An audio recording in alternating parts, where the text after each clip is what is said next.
Hi guys, तर आज आपण बनवू गोबी मंचुरियन. तर त्याला स्वच्छ धुवून घ्यायचं, मग कापून घ्यायचं, मग लसूण अद्रकचं पेस्ट करायचं, लसूण सोलून. मग त्याच्यानंतर गोबीमध्ये कोथिंबीर, कढीपत्ता, बेसन ते सगळं टाकून घ्यायचं. नंतर अद्रक लसूणचं पेस्ट वाटून घ्यायचं. वाटल्यानंतर तेल तापवायला ठेवायचं.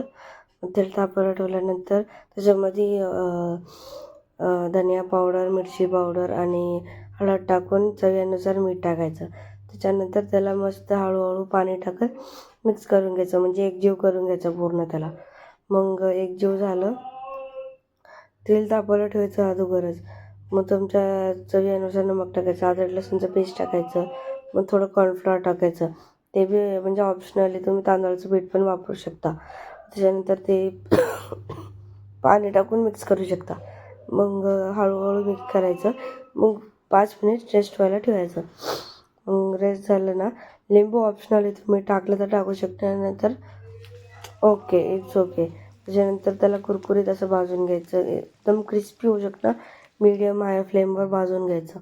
त्याच्यानंतर एकदम असं मस्त झाले होते.